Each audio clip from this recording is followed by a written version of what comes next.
2024년의 마지막 주일입니다. 다음 주면은 2025년의 첫 번째 주일이 되겠죠. 이렇게 마지막 주일과 첫 번째 주일 사이를 우리 연말연시라고 부릅니다. 이 연말연시가 되면은 가장 큰 대목인 사람들이 있습니다. 점집을 운영하는 점쟁이들입니다. 사주팔자 보는 사람들이 이때가 대목이고, 이 점쟁이들은 연말연시로 1년을 먹고 산다고 그럽니다. 하나님을 모르는 사람들이야 그렇다 손 치더라도 예수님을 믿는 사람들 중에도 점집을 드나드는 사람이 있다고 그래요.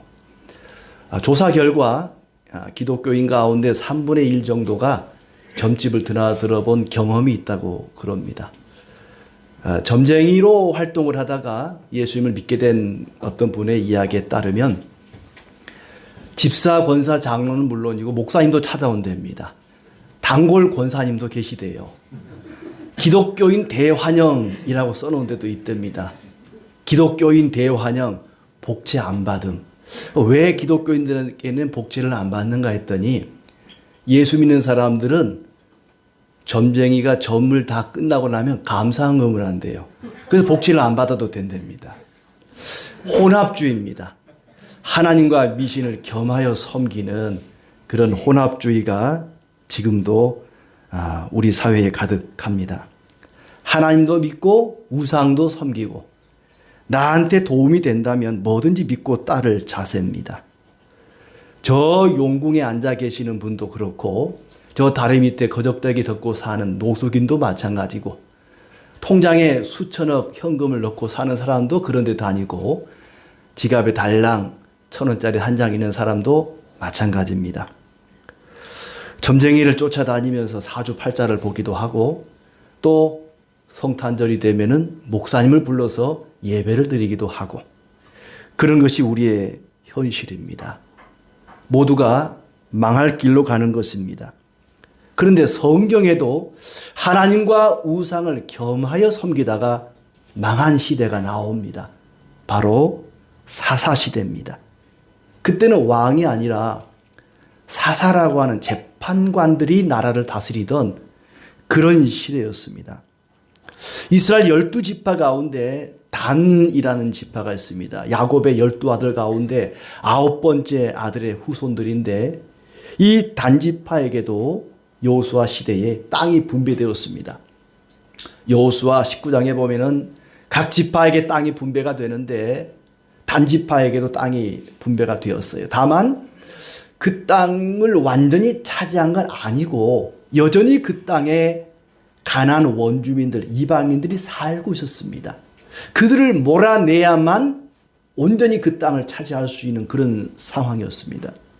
그런데 이 단지파 사람들은 게을러서 그랬는지 용기가 없어서 그랬는지 모르겠지만은 자기들이 분배받은 땅에 살고 있던 가나안 이방인들을 쫓아내지를 못했어요.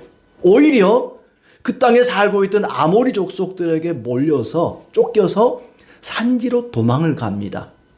그리고 산악지대에 살다가 겨우겨우 베냐민과 에브라임 지파 속에 흩어져서 뿔뿔이 흩어져서 살아가게 됩니다.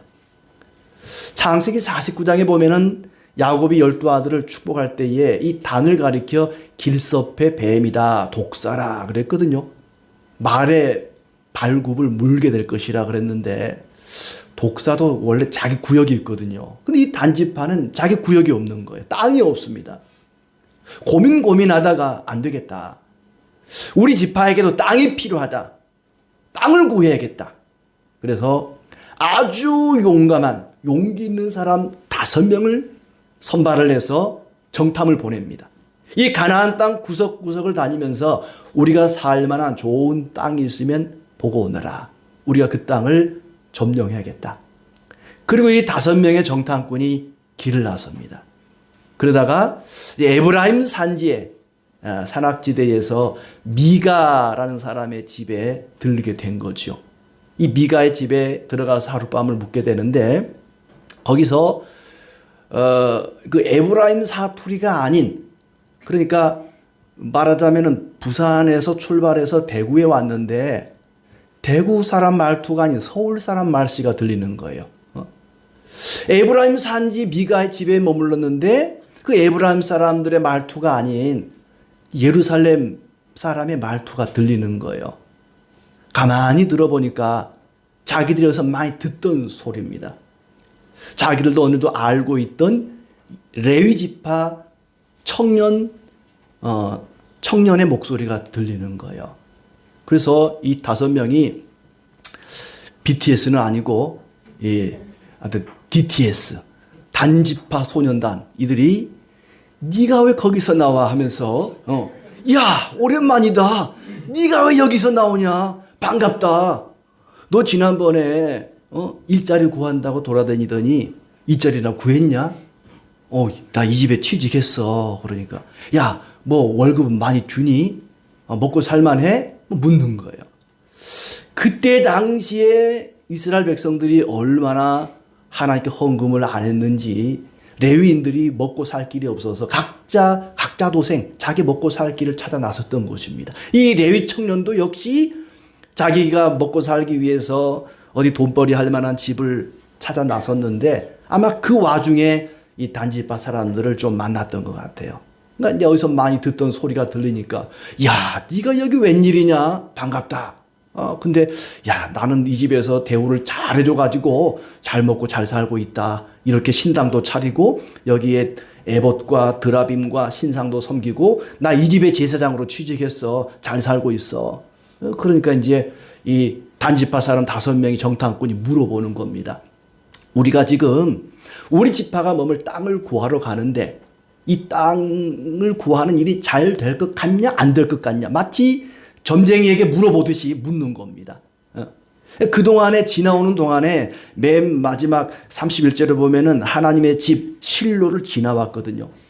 실로를 지나올 때 대제사장들에게 물어보면 될 걸, 하나님을 섬기는 사람한테 물어보면 될 걸, 그걸 그냥 지나치고 신상을 섬기고 드라빔을 섬기는 우상을 숭배하는 레위 청년 제사장에게 묻는 거예요. 우리가 지금 땅을 구하러 가는데 우리가 하고자 하는 일이 잘 될 것 같냐 안 될 것 같냐 마치 이 점쟁이에게 한 해 운세를 묻듯이 물어보는 것입니다. 그랬더니 이 사람이 하는 얘기가 걱정하지 마십시오. 당신들이 하는 모든 일은 하나님의 뜻과 딱 들어맞는 일이 될 것입니다. 걱정하지 말고 땅을 구하러 가십시오. 그렇게 격려 아닌 격려를 해줍니다. 하나님께서 그들의 갈 길을 격려하시고 성공을 약속했다고 아주 듣기 좋은 소리를 해주는 것이죠. 자, 그렇게 해서 5명의 정탐꾼이 도착한 곳이 라이스라고 하는 동네였습니다. 이 라이스라고 하는 동네를 갔더니 뒤에는 산이 병풍처럼 쳐져 있는 거예요. 천의 요새입니다. 천의 방벽이 둘러싸여 있고 가운데는 요단강물이 흐르고 있는 거예요. 너무 좋은 땅이에요. 그들이 그 땅을 보고 와서 이제 보고를 하는데 기가 막힌 땅이라고, 너무너무 좋은 땅이라고 보고를 합니다. 그곳에는 왕도 없고 문도 없고 성벽은 다 허물어져 있고 경비도 허술하고 우리가 정복하기에 너무너무 쉬운 땅입니다. 거의 무방비 상태고 그 동네에 살고 있는 사람들은 태평성대입니다. 왜냐하면 산이 병풍처럼 동네를 감싸고 있으니까 누구도 공격을 못하는 거예요. 천의 요새죠. 너무 좋은 땅입니다. 그래서 그 땅을 우리가 차지합시다. 우리가 마음대로 약탈해도 괜찮을 만한 그런 땅입니다. 아주 우리가 머무를 만한 좋은 땅을 발견했으니 그 땅을 우리가 찾아러 갑시다. 5명이 그리 보고를 하니까 이 단지파 사람들이 600명의 군대를 끌고 라이스를 점령하러 가는 것입니다. 그리고 둘째 날 또 에브라임 산지에 있는 이 미가의 집에 이르게 되었습니다. 미가의 집에 이르러서 이제 5명의 정탐꾼이 얘기하는 거죠.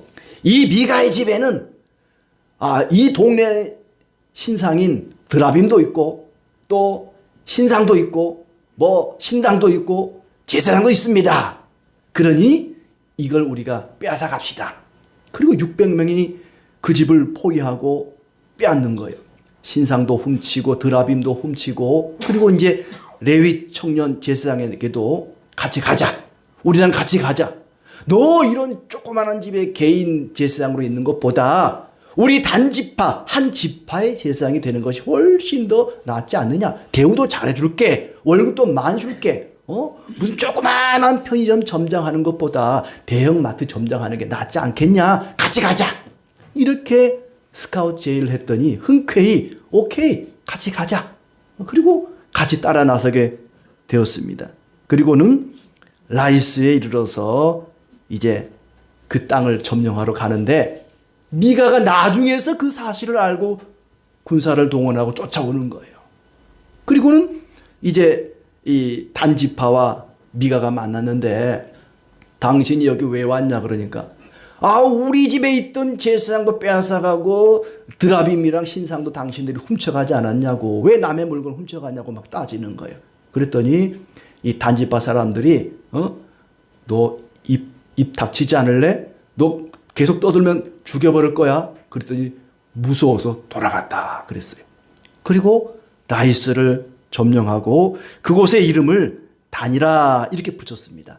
단. 그러니까 이스라엘 땅의 가장 북쪽에 있는 동네가 단이 되는 거예요. 단. 그리고 맨 남쪽이 브엘세바죠. 그래서 이스라엘 땅을 가리킬 때 단에서부터 브엘세바까지 이렇게 지칭을 하게 되었습니다. 원래 그 땅의 이름은 단이 아니라 라이스였는데 단이라 이름을 짓고 그 단을 성읍을 다시 세운 다음에 그들이 맨 처음 했던 일이 뭐냐면은 하나님께 단을 쌓고 제사를 드렸다. 이러면 얼마나 좋겠습니까? 30절 말씀해 보니까 31절에 30절이죠. 그들이 단 자손이 자기들을 위하여 그 새긴 신상을 세웠고 우상을 먼저 세운 거예요.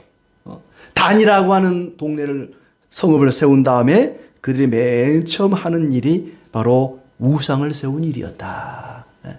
자, 이 이야기를 통해서 사사시대의 속사를 보게 됩니다. 사사시대의 영적인 상태를 우리가 확인하게 되는 거예요.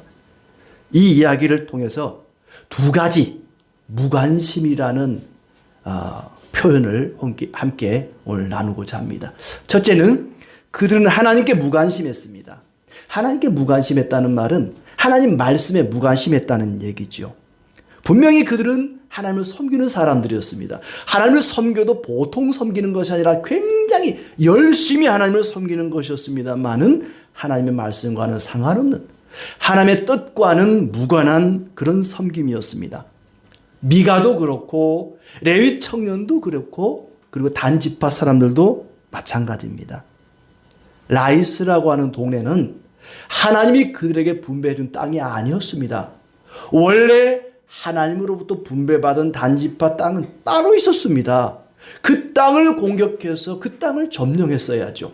하나님이 점령하라는 땅은 내버려두고 빼앗겨버리고 오히려 하나님이 허락하지 않은 라이스를 공격했던 것입니다. 그것은 하나님의 명령을 따른 것이 아니라 자기 욕심에 이끌린 것이었습니다.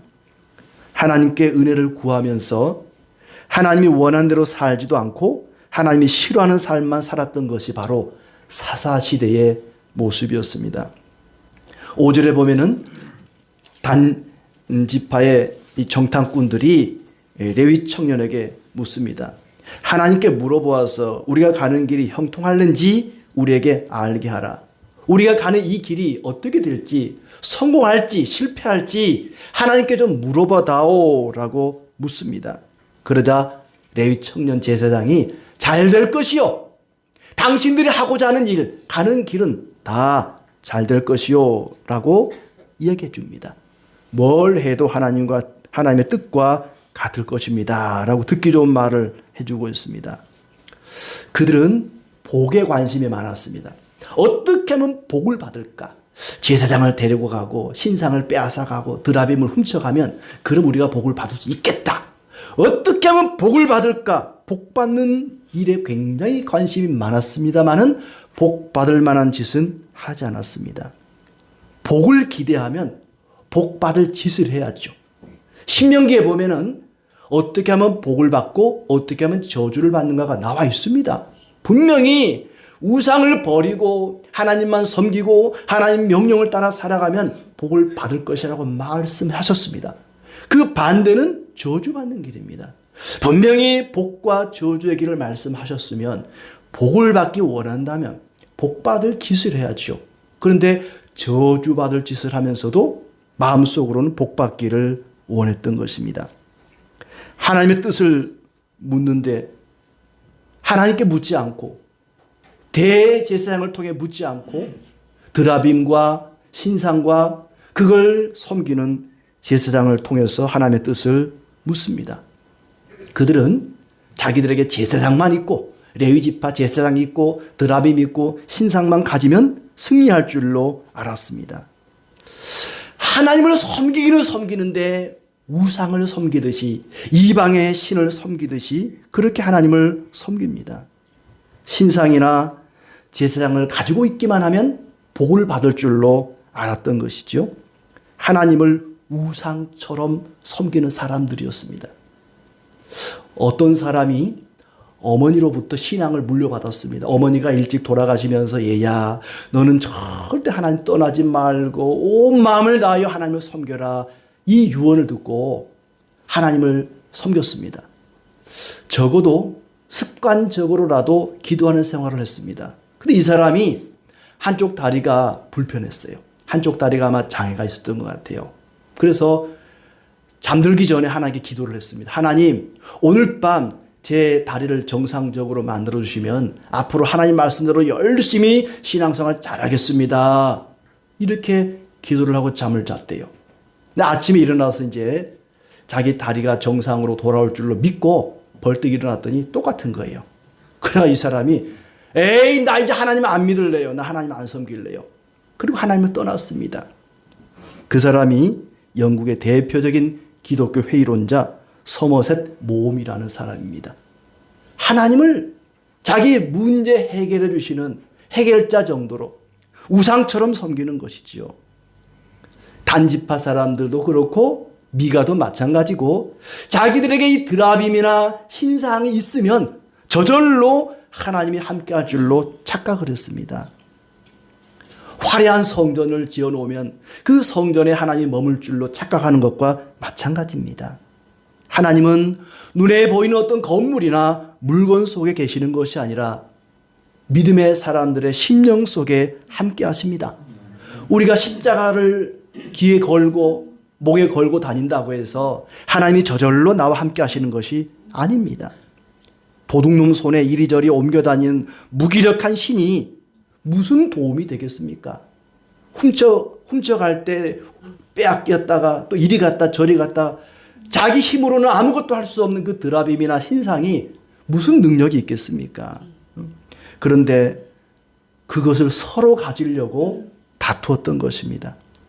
내가 만든 신이 아니라 나를 만드신 하나님만을 우리는 섬겨야 할 것입니다. 미신에서 벗어나는 길, 하나님을 우상처럼 섬기고 하나님과 우상을 겸하여 섬기는 그런 미신에서 벗어나는 길은 뭔가?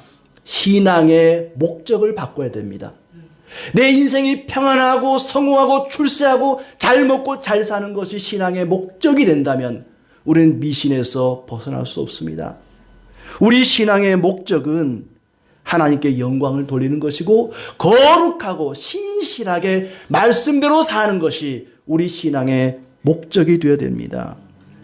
단순히 어려움에서 벗어나고 문제를 해결하는 것이 신앙의 목적이 아니라 하나님 말씀을 따라서 그리스도를 닮아가는 것이 우리 신앙의 목적이 되어야 됩니다. 내가 누군가를 만나기 위해서 저 서울시청 앞에 카페에서 동창들과 만나기로 했다. 거기까지 이제 집에서 가야 되는데 운전을 하고 가야 돼요. 목적을 정하는 거예요. 몇 시까지 가야지 시간을 목표로 정한다든지 아니면 내가 1등으로 가야지 라고 목표를 정하는 것과 안전하게 가야지 그리고 신호를 지키면서 가야지 이걸 목표로 삼는 것과 천지 차이겠죠. 내가 1등으로 가야지. 내가 빨리 가야지. 이걸 목적으로 삼다 보면 신호를 어기게 되고 사고를 일으키게 되고 다칠 것이고, 그러나 안전하게 가는 것이 목적이고 또 신호를 지키면서 가는 것이 목표라면 우리는 안전하게 목적지까지 갈 수가 있을 것입니다. 우리 신앙의 목적이 무엇인가에 따라서 하나님을 온전히 진실함으로 섬길 수 있기도 하고 우상처럼 하나님을 섬길 수도 있게 되는 것입니다. 그들은 정의에 무관심했습니다. 돈 되는 일이라면 뭐든지 하는 사람들이었습니다. 레위 소년이 미가의 집에 오게 된 과정도 이 앞장 17장에 나오는데 거기도 마찬가지죠. 미가가 어머니 돈, 은 1,100을 훔쳤는데 어머니가 저주를 합니다. 어떤 놈이 내 돈을 훔쳐갔는지 저주를 받을지어다 했더니 미가가 듣고 난데 어머니 저예요. 제가 훔쳐갔어요. 그랬더니 얼른 말을 바꿉니다. 주여 내 아들에게 복을 내려주소서 하고는 그 돌려받은 돈으로 신상을 만들어서 준 거예요. 이 돈 되는 일이라면 뭐든지 닥치지 않고 우상을 섬기기도 하고 하나님을 섬기기도 하고 그 집에 온 이 레위 청년도 마찬가지잖아요. 돈을 벌기 위해서 자기가 레위인이라고 하는 그 신분을 이용해서 돈벌이에 썼던 사람입니다. 단지파 사람들이 여기서 이 집의 제사장 하지 말고 우리 따라가서 우리 지파의 제사장이 되시오. 더 많은 돈을 주겠어. 더 많은 월급 주겠어 했더니 옳거니 스카우트 제의를 승낙을 합니다. 따라가겠습니다. 같이 가겠습니다. 20절에 보면은 그들이 아들같이 여겼는데도 한 집안 아닌 한 지파의 제사장을 시켜주고 월급도 많이 준다고 했더니 계약이고 뭐고 의리고 나발이고 다 내팽개치고 따라 나섭니다.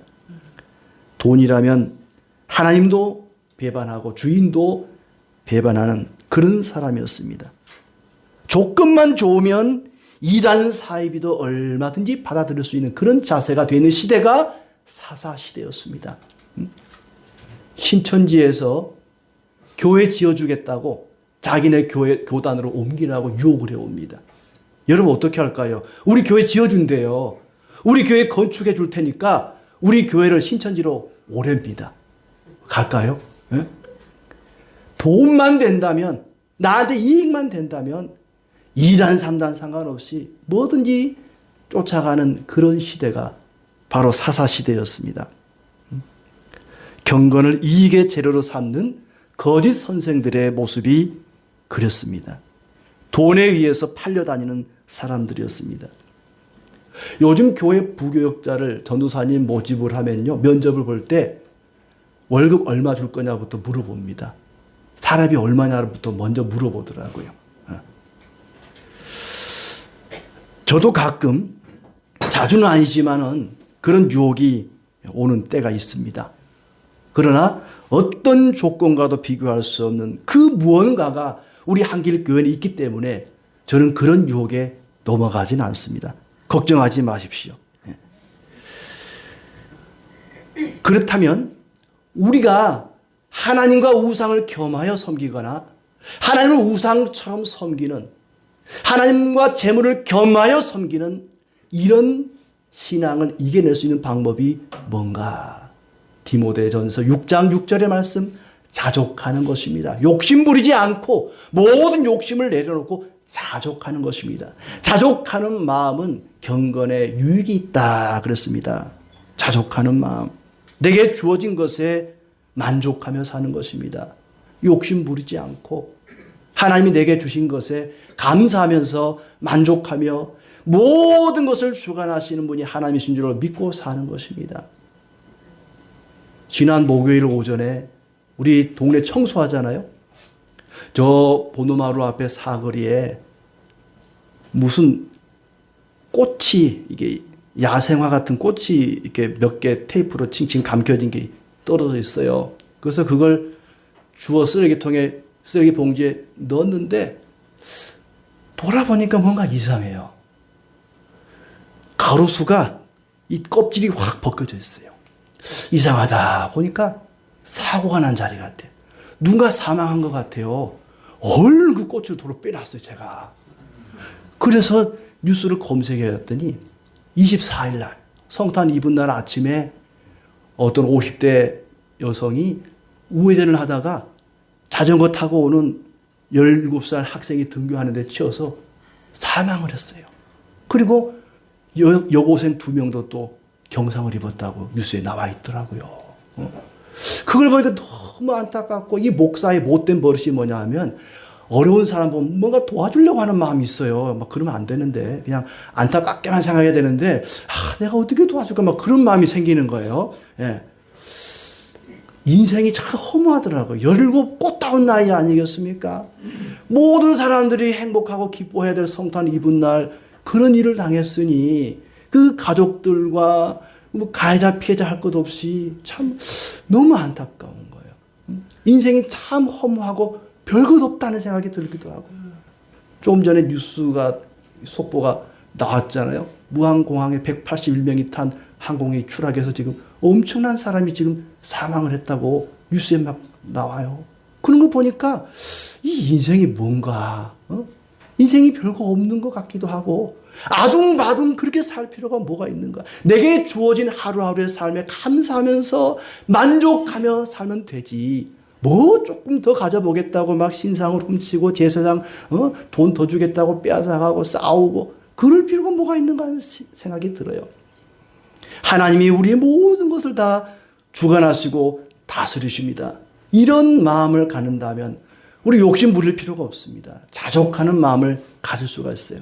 근데 또 하나님이 모든 걸 다 주관하신다 그러니까 이런 사람도 있더라고요. 어떤 여자가 5층 옥상에서 자기 남편을 밀어서 떨어뜨려 죽였대요. 그래 재판장에 가가지고는 판사가 왜 그랬냐 그랬더니 자기는 안 죽였대요, 남편을. 자기는 그냥 밀기만 했대요. 근데 중력이 남편을 죽였다는 거예요. 중력을 만드신 하나님이 죽인 거지. 하나님이 죽이셨지 저는 안 죽였어요. 저는 남편 그냥 밀기만 했어요. 절대 안 죽였대요, 자기는. 하나님이 모든 걸 주관하신다고 너무 믿음이 좋은 것 같아요. 예. 하나님이 모든 걸 주관하시니 중력도 만드시고 남편을 하나님이 죽이셨습니다. 예. 우리는 하나님이 모든 걸 주관하셨음을 믿고 자족하면서 하루하루를 살아간다면 하나님을 우상처럼 섬기고 하나님과 우상을 겸하여 섬기는 그런 어리석은 짓은 하지 않을 것입니다. 자, 그런 은혜가 있기를 바랍니다. 자, 두 번째 무관심은 하나님이 무관심하다는 거예요. 앞에서는 이스라엘 백성들이 하나님께 무관심했잖아요.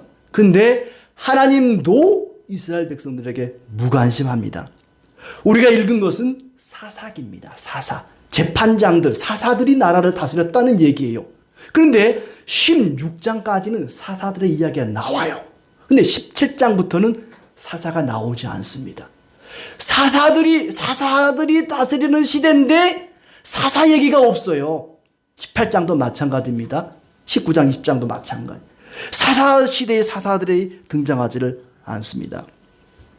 미가의 집에서 하나님이라고 생각하는 그 신상들을 훔쳐 나오고 또 유명하다는 제사장들을 데리고 오고 사람들을 죽이고 빼앗고 약탈하고 온갖 못된 짓을 다 했는데도 하나님이 전혀 반응하지 않습니다.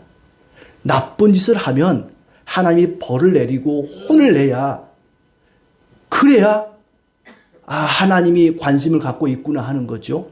전혀 하나님의 반응이 없어요. 이스라엘 백성들이 나쁜 짓을 막 하는데도 단지파가 나쁜 짓을 하는데도 오히려 잘 됩니다. 라이스를 그들이 점령하고 차지하게 됐어요. 성공을 했습니다. 도둑질을 하고 나쁜 짓을 했는데도 불구하고 일이 잘 된 거예요. 그들의 입에서는 하나님을 말하고 하나님이 함께 하시기를 원했지만 그들의 삶 속에 하나님의 모습은 보이지 않습니다. 하나님을 우상처럼 섬기고 하나님과 우상을 겸하여 섬길 때 하나님은 침묵하십니다. 하나님은 무관심하십니다. 하나님의 사랑도 없고 하나님의 위로와 회복도 없습니다. 하나님의 진노나 형벌도 없습니다. 우리 흔히 사랑의 반대말을 미움이라 하지 않고 무관심이라고 말합니다. 그들이 범죄했을 때 다른 이방 민족을 통해서 하나님이 징계를 했어요. 16장까지는. 근데 그런 징계가 없다니까요. 그들이 징계받을 때 부르짖으면 하나님이 사사를 보내서 구원하셨습니다. 근데 사사가 없어요. 등장하질 않아요. 사사 얘기가 없습니다. 이스라엘 백성들이 잘할 때든 못할 때든 징계도 없고 은혜도 없고 하나님이 어떤 반응도 보이지 않아요. 하나님이 침묵하신 겁니다. 그들에 대해서 하나님이 무관심하신 거예요. 내버려 두신 겁니다. 왜요? 그들이 하나님과 우상을 겸하여 섬기고 하나님을 우상처럼 섬겼기 때문에 그렇습니다. 로마서 1장 24절에 보면은 그런 말씀이 있죠. 하나님께서 그들을 마음의 정욕대로 더러움에 내버려 두사 그들의 몸을 서로 욕되게 하게 하셨으니 사람들이 동성애를 비롯해서 온갖 성적으로 문란하고 타락할 때 그대로 내버려 두셨다. 그들이 죄를 짓는데도 불구하고 징계하지 않고 혼내지 않고 내버려 두는 것은 그게 바로 징계입니다. 징계. 죄를 짓는데도 계속해서 죄를 짓도록 내버려 두는 것은 징벌입니다. 더 이상 죄를 짓지 않도록 막아주시든지 다른 사람을 통해서 채찍질을 하시든지 뭔가 가로막아주면 그게 하나님 은혜입니다. 내가 죄를 짓는데도 일이 잘 되면요, 그건 축복이 아니라 저주입니다. 그것이 결코 좋은 일이 아닙니다. 이스라엘 백성들이 죄를 지었을 때 하나님께 혼이 나고 그리고 회복되는 그런 역사가 반복되는 것이 사사기의 이야기인데 17장부터는 그런 게 없어요. 징계도 없고 회복도 없고 사랑도 없고 저주도 없고 아무것도 없습니다. 하나님이 침묵해버립니다. 하나님의 침묵은 하나님의 진노인 것입니다. 히브리서 12장 말씀에 징계가 없으면 사생자요 하나님의 친아들이 아니라 그렇습니다. 정말 내 친아들이면 잘못할 때 징계를 하고 회초리를 드는 게 그게 부모의 마음입니다. 자식이 잘못하는데도 내버려 두는 것은 친아들이 아니기 때문이다. 사생자라는 말씀입니다. 이스라엘 백성들이 잘못할 때 이웃 나라를 통해 징계하고 채찍질하는 것은 그들이 하나님의 자녀이기 때문에 그랬던 것입니다. 근데 이제 더 이상 하나님의 징계도 없고 은혜도 없습니다. 하나님으로 입으로는 하나님을 들먹거리는데 신앙의 모습은 전혀 없습니다. 성도의 모습도 보이지 않습니다. 그런데도 하나님이 징계하지도 않고 내버려 두십니다. 교회를 나가지 않는데도 나쁜 짓을 하고 예수를 믿는데도 죄를 범하며 사는데도 아무 일이 없고 일이 더 잘 돼. 그러면 얼씨구 내가 교회를 안 가도 예수를 안 믿어도 일이 잘 되네. 그리고 계속 그 길을 갈 것 아닙니까?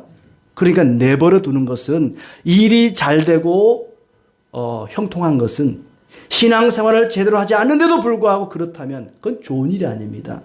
좋지 않은 일입니다. 이스라엘의 왕이 없어서 자기 소견에 옳은 대로 행하였다고 18장 1절에 이야기를 시작하고 있습니다. 이스라엘의 왕이 없었다. 왕이신 하나님이 그들이 잘못하면 혼을 내고 징계하고 부르짖으면 응답하시고 도와주시고 하나님이 항상 함께 하셨는데 이제 하나님이 보이지 않는다는 겁니다. 징계도 하지 않고 도와주지도 않고 이스라엘의 왕이 없었다는 것입니다. 하나님과 우상을 겸하여 섬기고 하나님을 우상처럼 섬긴 결과 단지파는 망하게 됩니다. 그 이후에 이 일 이후에 단지파에 대한 이야기는 더 이상 나오지 않아요. 그리고 요한계시록 7장에 가서 이스라엘의 12지파가 나오는데 단지파가 거기 있을까요? 없을까요? 없어요. 단지파는 거기에 나오지 않습니다. 그래서 어떤 사람들은 그 단지파가 북쪽으로 이동해서 당군의 후손이 되었다. 이런 전혀 근거 없는 신빙성 없는 얘기를 합니다만은 그건 그냥 하는 얘기일 뿐이고 단지파는 사라져 버립니다. 그리고 나중에 이스라엘이 남과 북으로 나눠질 때 북쪽 여로보암이 금송아지를 세우는데 어디 섬겨요? 단과 베델을 섬깁니다. 단에다가 그걸 세워요. 왜 그러는 줄 아세요? 단지파의 전통을 이어받은 것입니다. 그런데 단지파가 이 라이스를 점령하고 단이라 이름하고 거기에 우상을 세운 것이 두고두고 이스라엘에 악영향을 끼쳤던 것입니다.